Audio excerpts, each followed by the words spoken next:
নমস্কাৰ আজি হৈছে ২৬ ফেব্ৰুৱাৰী অসমৰ লগতে ভাৰতৰ বিভিন্ন প্ৰান্তৰ পৰা আজি সন্ধিয়াৰ কেইবাটাও খবৰ আহি পৰিছে এই মুহূৰ্তত জনাইছোঁ আজিৰ প্ৰথমটো খবৰ অসমলৈ আহি টাটাৰ বৃহৎ উপহাৰ ৩ লাখ লোকৰ ঘৰত টাটাই যোগান ধৰিব PM সূৰ্য ঘৰ আঁচনি হয় ঠিকে শুনিছে যিহেতু অসমত চলি আছে এডভান্টেজ আছাম 2.0 আৰু ইয়াক লৈ কিন্তু এবাৰ টাটাৰ বৃহৎ উপহাৰ দিয়া দেখিবলৈ পোৱা গৈছে ৩ লাখ লোকৰ ঘৰত টাটাই যোগান ধৰিব PM সূৰ্য ঘৰ আঁচনি আৰু শূন্য হ'ব এতিয়া আপোনাৰ বিদ্যুতৰ বিল এই মুহূৰ্তৰ খবৰ জনাই যাম SB অসম মিডিয়াৰ সমুদৰ্শকক যে এডভান্টেজ আছামত টাটা গ্ৰুপৰ বৃহৎ ঘোষণা পুনৰ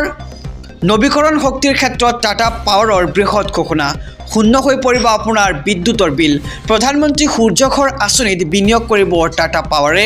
৩ লাখ বাসগৃহক প্ৰদান কৰিব সোলাৰ পেনেল ইয়াৰ উপৰিও গ্ৰীণ এনাৰ্জিৰ ক্ষেত্ৰত বৃহৎ বিনিয়োগ কৰিব টাটা পাৱাৰে ইয়াৰ উপৰিও অসমত ৩,০০০তকৈ অধিক চাকৰিৰ সৃষ্টি কৰিব টাটা গ্ৰুপে আৰু অসমলৈ আহি টাটা গ্ৰুপৰ চেয়াৰমেন এন চন্দ্ৰশেখৰৰ বৃহৎ ঘোষণা এডভান্টেজ আছামত টাটা গ্ৰুপৰ বৃহৎ ঘোষণা পুনৰ নৱীকৰণৰ শক্তিৰ ক্ষেত্ৰত টাটা পাৱাৰৰ বৃহৎ ঘোষণা শূন্য হৈ পৰিব আপোনাৰ বিদ্যুতৰ বিল কিয়নো এবাৰ প্ৰধানমন্ত্ৰী সূৰ্য ঘৰ আঁচনিত বিনিয়োগ কৰিব টাটা পাৱাৰে এই মুহূৰ্তত জনাইছোঁ আজিৰ দ্বিতীয় নম্বৰ খবৰটো ৰাজনৈতিক প্ৰেক্ষাপটৰ এটি ডাঙৰ খবৰ একশ্যন মুডত দিল্লীৰ মুখ্যমন্ত্ৰী ৰেখা গুপ্তা শীঘ্ৰেই পুনৰ গ্ৰেপ্তাৰ হ'ব অৰবিন্দ কেজৰিৱাল তদন্তৰ আওতালৈ আহিব আপৰ বহু নেতাই মুহূৰ্তৰ খবৰ জনাইছোঁ আমাৰ সমুদৰ্শকক যে ভয়ংকৰ বিপদত দিল্লীৰ প্ৰাক্তন মুখ্যমন্ত্ৰী অৰবিন্দ কেজৰিৱাল এতিয়া একশ্যন মুডত দিল্লীৰ মুখ্যমন্ত্ৰী ৰেখা গুপ্তা অৰবিন্দ কেজৰিৱালক দিয়া হ'ব কঠোৰ শাস্তি শীঘ্ৰেই হ'ব পুনৰ গ্ৰেপ্তাৰ যাব লাগিব জেললৈ দিল্লী বিধানসভাত উত্থাপন CAG প্ৰতিবেদন আপৰ প্ৰকৃত মুখ এতিয়া প্ৰকাশ পাইছে বুলি মন্তব্য কৰা এই সন্দৰ্ভত বিজেপিৰ মুখপাত্ৰ নবেন্দ্ৰ ভট্টাচাৰ্যই কৰিলে ডাঙৰ মন্তব্য ২০২৬ কোটি টকাৰ বৃহৎ বিত্তীয় প্ৰবঞ্চনাত জড়িত আপ ইফালে ২,০০০ কোটি টকাৰ সুৰা কেলেংকাৰী আছে কেজৰিৱালৰ নামত আৰু সুৰা নীতি সন্দৰ্ভত দিল্লীৰ মুখ্যমন্ত্ৰী ৰেখা গুপ্তাৰ CAG প্ৰতিবেদন দাখিল তীব্ৰগতিত চলি আছে তদন্ত প্ৰক্ৰিয়া আৰু কেজৰিৱালৰ লগতে তদন্তৰ আওতালৈ আহিব আপৰ বহু নেতা দিল্লী বিধানসভাত কম্পট্ৰলাৰ এণ্ড এডিটৰ জেনেৰেল অৰ্থাৎ CAGৰ প্ৰতিবেদন উত্থাপন হোৱাৰ পিছত বিপদ বাঢ়িছে এতিয়া আপৰ আহিছোঁ পৰৱৰ্তী খবৰৰ মাজলৈ হাতত মাত্ৰ 2টা দিন বাকী ২৮ ফেব্ৰুৱাৰীত আৰম্ভ হ'ব ইছলাম ধৰ্মাৱলম্বী লোকসকলৰ পবিত্ৰ ৰমজান মাহ আৰু এই ৰমজান মাহতেই তেওঁলোকে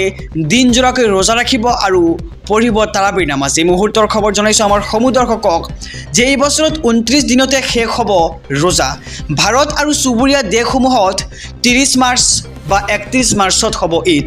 ৰমজান ২০২৫ৰ বাবে সাজু হৈছে কোটি কোটি মুছলমান আৰু ৰমজান মাহৰ ২০২৫ৰ বাবে এবাৰ সাজু হৈছে দেশৰ কোটি কোটি মুছলমানে বিশ্বৰ প্ৰতিখন মুছলমান দেশ সাজু হৈছে ৰমজান মাহৰ ৰোজাৰ বাবে আল্লাহৰ ওচৰত দোৱা কৰিবলৈ সাজু হৈছিল ইছলাম ধৰ্মাৱলম্বী লোকসকল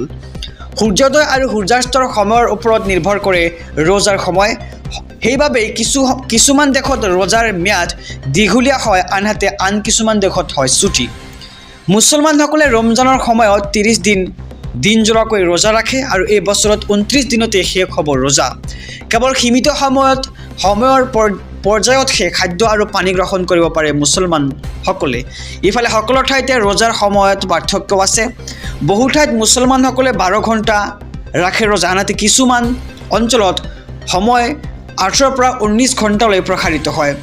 সাধাৰণতে ৰোজা ৰখাৰ সময় প্ৰায় ১৪ পৰা ১৫ ঘণ্টা আৰু ভাৰতত ৰোজা ৰখাৰ সময় হৈছে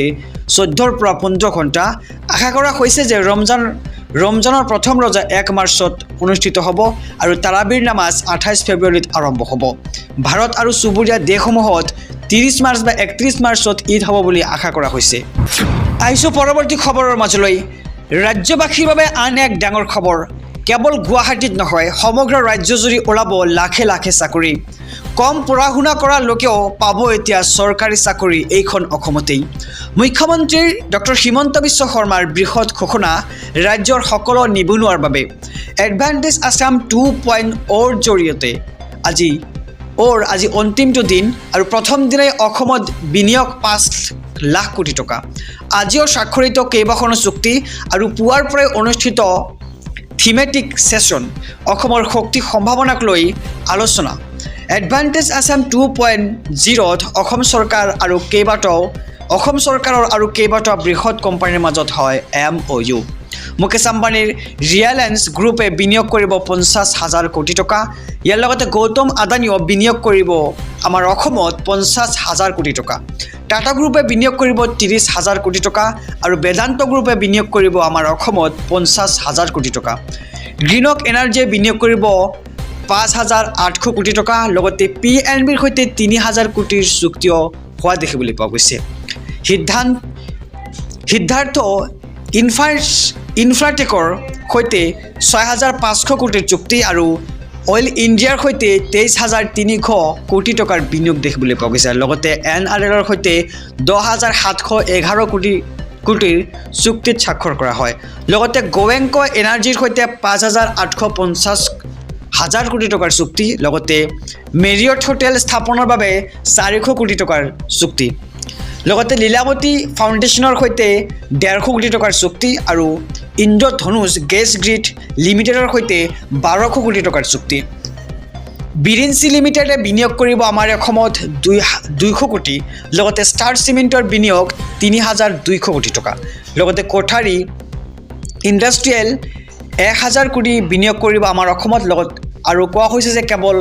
গুৱাহাটীত নহয় সমগ্ৰ ৰাজ্যজুৰি ওলাব এবাৰ লাখে লাখে চাকৰি কম পঢ়া শুনা কৰা লোকেও পাব চাকৰি এইখন অসমত আইছো আন এক খবৰৰ মাজলৈ ডাম্পাৰ আৰু গধুৰ বাহনৰ চলাচলত আহি গ'ল নতুন SOP পুৱা 7ৰ পৰা 10 আৰু বিয়লি 2ৰ পৰা 3 বজালৈ চলিব নোৱাৰিব ডাম্পাৰ আৰু গধুৰ বাহন এই মুহূৰ্তৰ খবৰ জনাইছো আমাৰ সমুদৰ্শকক যে এবাৰ ডাম্পাৰ আৰু গধুৰ বাহনৰ চলাচলত আহি গ'ল নতুন SOP পুৱা 7 বজাৰ পৰা 10 বজা লগতে বিয়লি